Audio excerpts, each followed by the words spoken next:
28장이요. 8장 27절 말씀입니다.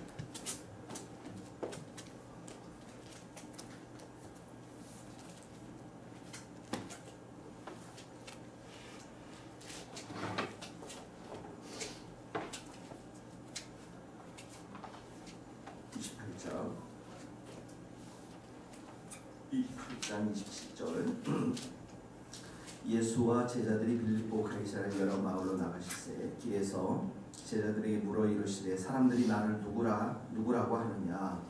제자들이 저희들은 세례 요한이라 하고 들어는 엘리야 들어는 선지자 중에 하나다 하나이다. 또 물으시되 너희는 나를 누구라 하느냐. 베드로가 대답하여 이르되 주는 그리스도인이다 하며 이에 자기의 일을 아무에게도 말하지 말라 경고하시고 인자가 많은 고난을 받고 장로들과 대제사장들과 서기관들에게 버림받아 죽임을 당하고 사흘 만에 살아나야 할 것을 비로소 그들에게 가르치시되 이번에는 또 이 말씀을 하시니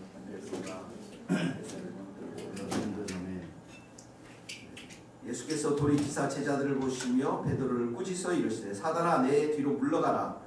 내가 하나님의 일을 생각하지 아니하고 도리어 사람의 일을 생각하는도다.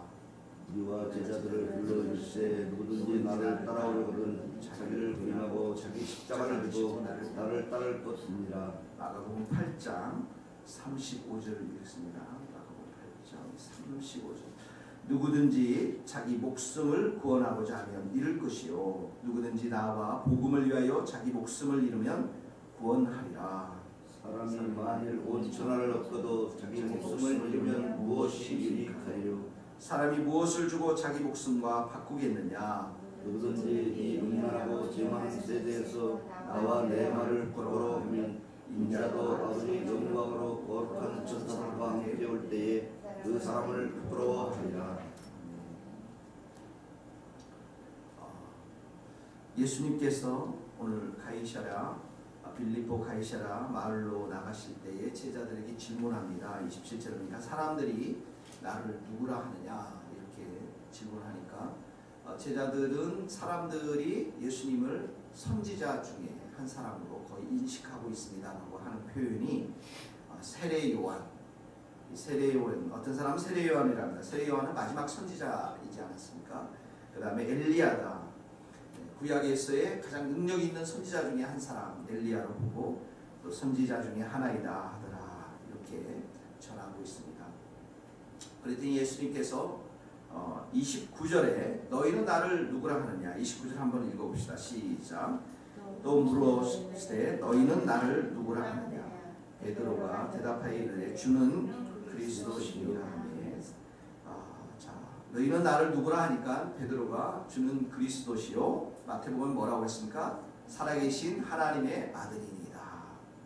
그랬더니 30절에 보니까 이 말을 누구에게도 아무에게도 알리지 말고 그리고 나서 처음으로 십자가 사건에 대해서 예수님이 가르쳐 주십니다. 31절 읽겠습니다. 인자가 많은 고난을 받고 장로들과 대제사장들과 서기관들에게 버림받아 죽임을 당하고 사흘 만에 살아날 할 것을 비로소 그들에게 가르칩니다. 27절에 보면 사람들이 나를 누구라 하냐. 사람들에 대해서 질문했지만 예수님의 가장 관심은 뭐였냐면 제자들의 고백이었어요. 29절에 보니까 너희는 나를 누구라 하느냐. 사람들이 나를 누구라 하느냐. 너희는 나를 누구라 하느냐.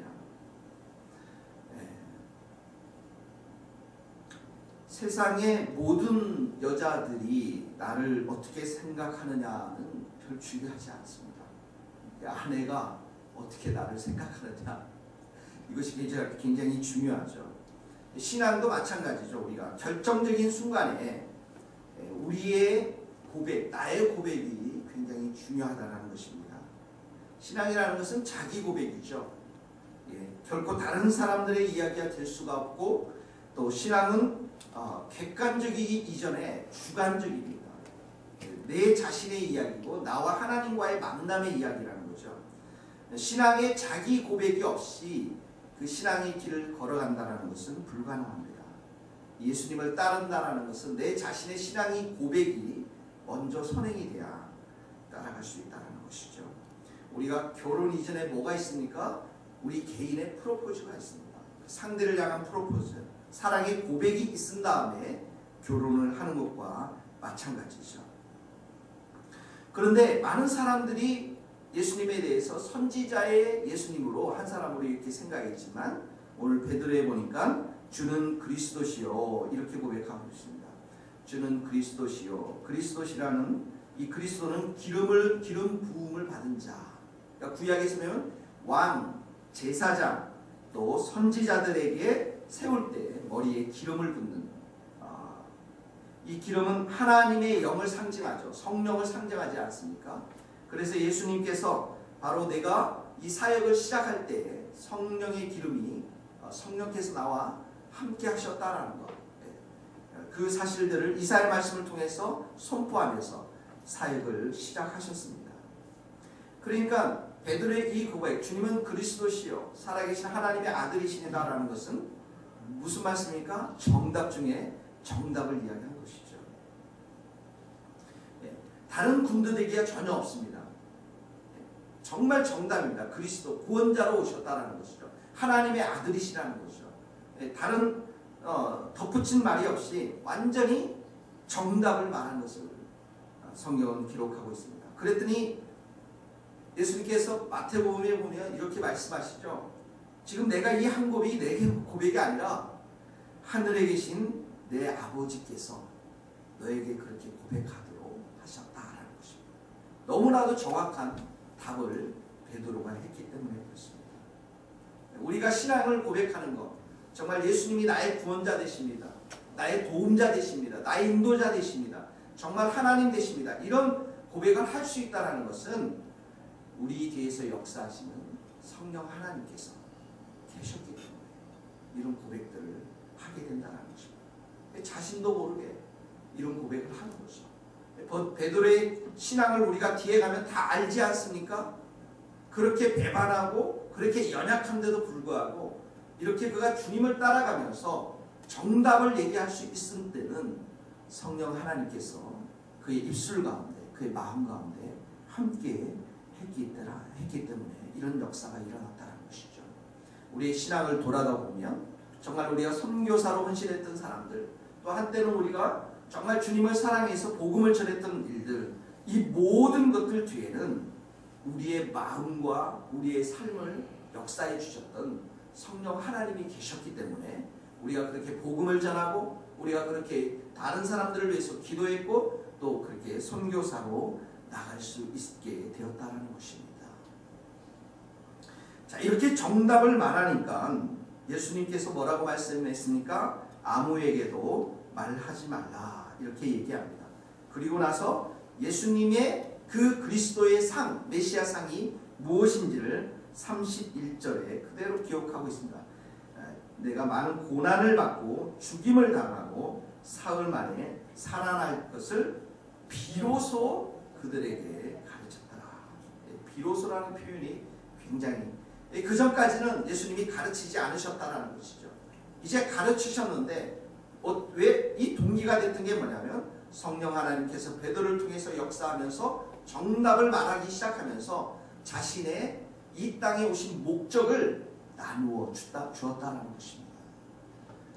우리 안에 성령의 역사심이 많아야 하나님께서 우리에게 부으시는 기름의 역사, 성령의 역사가 많이 있어야 우리는 하나님의 뜻을 정확하게 분별하고 이 정확하게 분별하는 가운데 하나님께서는 우리에게 하나님의 선한 뜻, 선한 목적을 더 명확하게 보여줄 수 있다는 것입니다.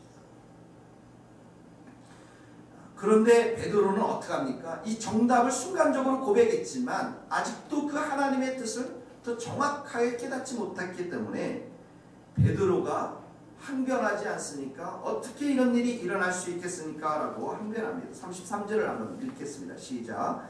예수께서 돌이키사 제자들을 보시며 베드로를 꾸짖어 이르시되 사단아 내 뒤로 물러가라. 내가 하나님의 일을 생각하지 아니고 도리어 사람의 일을 생각하느니라. 베드로가 이렇게 하나님의 은혜로 고백을 했지만 아직까지는 십자가의 이 사건을 받아들일 만큼 그 믿음이 충만히 서지 못했다는 것을 우리가 볼 수 있습니다. 스승이 예수님께서 십자가에 죽는다라고 하니까 얼마나 놀랍고 충격적이겠습니까? 그 당시 역적들만이 그 십자가를 지고 죽을 수밖에 없는데 거기를 간다고 하니까 베드로의 마음속에는 이것이 도저히 이해가 가지 않는 그 정도의 믿음까지는 아직 자라나지 않았다는 것입니다. 그러니까 지금 어떻게 보면 베드로에게 예수님께서 믿음을 키우고 있는 중이라는 거죠. 성숙한 그 자리까지, 십자가의 그 자리까지 키우고 있는 것이죠. 우리 신앙의 본질이 뭐냐면 하나님의 뜻을 찾아가는 것이고, 하나님의 뜻은 무엇입니까? 자기를 부인하고 십자가를 지고 가는 거 아니겠습니까? 그런데 우리의 믿음이 아직까지, 베드로의 믿음이 아직까지는 그것을 이해할 만큼 충만한 믿음, 큰 믿음, 이것이 아직 갖춰지지 않았다는, 이것이 베드로의 현실이고 또 우리의 현실인 줄 믿습니다. 우리가 주님을 따른다고 하지만 어떻게 하나님의 뜻을 다 우리가 알 수 있으며 어떻게 그 하나님이 원하시는 그 십자가의 수준까지 우리가 걸어갈 수 있겠습니까? 우리는 그런 자들이 아닙니다. 인간적인 생각들이 많고요. 사람의 일을 많이 생각하게 되고 사람의 방법을 많이 생각하게 되고 사람의 혈기와 이 생각들이 많이 나오는 우리들인데 어떻게 보면 이 순간에도 베드로에게 예수님께서 그 충만한 믿음의 자리까지 갈 수 있도록 그를 권면하고 그를 위해서 기도하고 역사하시는 이 성령 하나님이 없다면 도저히 걸어갈 수 없는 길이죠. 자, 그래서 사단아 물러가라, 내 뒤에 물러가라. 내가 하나님을 생각지 않고 사람의 일을 생각한다. 사랑하는 제자였지만 이렇게 사람의 일을 생각할 때 어떻게 표현하고 있습니까? 사단이라고 표현하고 있습니다. 어떻게 보면 베드로의 영적인 상태를 지금 정확하게 짚고 있는 것이죠. 우리는 이 말씀을 통해서 세 가지를 생각할 수가 있겠습니다. 첫 번째 뭡니까? 베드로의 믿음이 겉보기처럼 아직 성숙하지 못했다. 베드로의 영적인 상태를 말하는 거죠. 두 번째는 믿음이 없으면 말과 행동이 사단의 조종을 받을 수밖에 없다는 것입니다. 믿음의 방패가 없으면, 믿음의 전신갑주를 입지 않으면, 그리고 그 전신갑주를 입은 다음에 성령으로 기도하는 그런 역사가 없으면 언제든지 무방비 상태로 마귀의 역사 앞에 노출당할 수밖에 없다는 것이죠. 세 번째로 보면 하나님 일보다 그래서 사람의 일을 생각한다는 것입니다. 우리가 하나님의 일을 생각할 때도 있죠. 그러나 결정적인 때는 사람의 일을 따를 때가 많습니다. 사람의 생각을 따를 때가 많습니다. 인간적인 방법으로 주파라를 튕길 때가 많이 있다는 것입니다. 이것이 바로 사단이 일하는 방법입니다. 믿음으로 생각하지 않게 하고 인간적으로 생각하게 하고 자꾸 그렇게 가다 보니까 길이 막히고 그렇게 가다 보니까 여러 가지 문제가 생기는 것이죠. 우리에게 하나님의 뜻을 분별할 수 있는 지혜가 있고 하나님의 일을 생각하고 하나님의 일을 따라가는 우리의 삶이 될 수 있기를 바랍니다. 아멘. 자, 그래서 제자 예수님께서 34절에 보니까 한번 딱 읽어봅시다. 시작. 무리와 제자들을 불러 이르시되 누구든지 나를 따라오려거든 자기를 부인하고 자기 십자가를 지고 나를 따르라. 하나님을 일을 생각하는 사람의 특징이 뭐냐면 첫 번째는 뭐냐면 나를 따르거든 이렇게 표현하고 있습니다. 예수님을 따라야 한다는 것이죠. 근데 따르는 사람들에게는 어떻게 합니까? 입술로만 예수님을 따르는 것이 아니라 예수님을 따르기 위해서는 우리의 마음과 우리의 영혼을 다 바쳐서 따라야 하는데 첫 번째 어떻게 합니까? 자기를 부인하라. 여기서 우리가 다 걸리는 거예요. 자기를 부인한다는 것은 무엇입니까? 자기 자신을 죽어야 되는 것이죠. 자기 자신의 생각, 인간적인 계획, 이 마음들을 다 내려놓아야 한다는 것이죠. 우리의 모든 삶과 행동이 자기를 부인하는 일에 우리는 소극적입니다. 막상 문제를 놓고서 보면 자기 중심적입니다. 자기 손해보는 대로 일하지 않습니다. 자기 힘든 일은 골라서 빼내고 좋은 일만 하기를 원하는 것이죠. 영광스러운 일들 하기를 일만 골라서 할 뿐 어렵고 힘든 일 하기를 우리는 싫어합니다. 합리적인 이유를 대가면서 우리는 그런 일들을 싫어하는 것이죠. 핵심은 무엇입니까? 자기가 부인되지 않고 있다는 것이죠. 두 번째는 뭐랍니까? 자기 십자가를 지라. 각자의 십자가가 있습니다. 우리가 예수님을 따라가는데 각자의 십자가가 있습니다. 우리 어떤 사람에게는 가족이 십자가일 수 있고, 어떤 사람이 직장이 십자가일 수 있고, 어떤 사람이 성격이 십자가일 수 있고, 어떤 사람은 자녀가 십자가일 수 있고, 어떤 사람은 부모님이 십자가일 수 있고, 이 십자가 지고 따르라는 것입니다. 그거 피하지 말고 지라는 것입니다. 세 번째, 그리고 어떻게 합니까? 따르라는 것입니다. 앉아있는 것이 아니라, 생각만 하는 것이 아니라 행동하라는 것입니다. 행동하라는 것이죠. 그러므로 진정한 제자도는 바로 자기를 부인하고 그 자신의 십자가를 지고 그리고 따를 때만이 하나님의 뜻이 그 가운데 이루어질 수 있다는 것입니다. 그리고 나서 두 번째 메시지를 35절에 주고 있습니다. 함께 읽겠습니다. 누구든지 시작. 누구든지 자기 목숨을 구원하고자 하면 잃을 것이요 누구든지 나와 복음을 위하여 자기 목숨을 잃으면 구원하리라. 생명에는 두 가지가 있다고 하는 것입니다. 하나는 육체적인 생명이 있고 하나는 영원한 생명입니다. 영원한 생명을 얻으려면 육체적인 생명 거기에 초점을 두지 말라는 것입니다. 영원한 생명에 가치와 초점을 두고 살아가라는 것입니다. 우리 가지고 있는 이 몸은 우리는 이 평생 이 몸을 위해서 살았습니다. 새끼밥을 꼭꼭 우리가 먹고 챙겨서 살았고요. 또 때로는 보약을 먹고 또는 때로는 운동을 하면서 우리 몸을 위해서 살았는데 예수님의 초점은 뭐라면 우리의 이런 생명보다도 육체적인 생명보다도 더 소중한 생명이 있는데 그 생명은 무엇이냐면 영원한 생명이라는 것입니다. 예. 이 영원한 생명을 위해서 육체적인 생명을 버리도록 목숨을까지도 버리도록 살라는 것이 바로 예수님의 메시지의 핵심인 것입니다. 그러면서 38절에 보니까 누구든지 이 음란하고 죄 많은 세대에서 나와 내 말을 부끄러워하면 인자도 아버지의 영광으로 거룩한 천사들과 함께 올 때에 그 사람을 부끄러워할 것이다. 이렇게 얘기하고 있습니다. 이 세대가 음란하고 죄가 많은 세대라는 것은 우리가 동의할 것입니다. 우리가 이 땅에 살아가는 것은 정말 위험한 밧줄을 타는 것과 마찬가지입니다. 아차 실수하면 넘어지고 안전하고 탄탄한 아스팔트 위를 걷는 것이 아니라 죄와 음란의 바다를 건너가고 있습니다. 잠깐 우리가 정신을 놓으면 금방 음란해지고 유혹에 빠지고 죄의 덫에 걸릴 수가 없습니다. 이것이 우리 죄의 현실이요 세상인 것입니다. 누가 안전하다고 장담하며 걸어갈 수 있겠습니까? 이것이 우리가 살고 있는 세상인 것이죠. 온통 이 세상은 쥐레밭입니다. 어디에 쥐레가 놓여 있는지 알지 못하고 안전하게 우리가 살아갈 수 있는 것은 단 한 가지밖에 없습니다. 그것은 무엇입니까?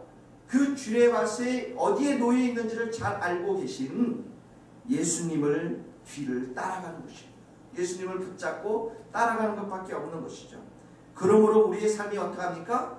예수님과 예수님의 말씀을 부끄러워해서는 안 됩니다. 예수님을 사랑해야 되고 예수님을 숨기지 말아야 되고 예수님을 믿는다고 어디 있어든지 자신 있게 사랑한다라고 고백해야 될 줄로 믿습니다. 그럴 때만 예수님께서도 나는 너를 부끄러워하지 않겠다. 나는 하나님 앞에서 천사들 앞에서 우리를 부끄러워하지 않겠다라고 예수님께서 약속하시고 계신 것입니다. 그러므로 오늘도 우리가 주님을 사랑하고 우리가 예수 믿는 사람입니다. 내가 정말 이런 것 저런 것 다 못하지만 나의 중심에는 예수님을 자랑합니다. 예수님을 사랑합니다. 예수님만을 찬양합니다. 예수님만을 전하는 우리의 믿음의 삶이 될 수 있기를 주님의 이름으로 축복합니다. 같이 이 시간에 기도하도록 하겠습니다.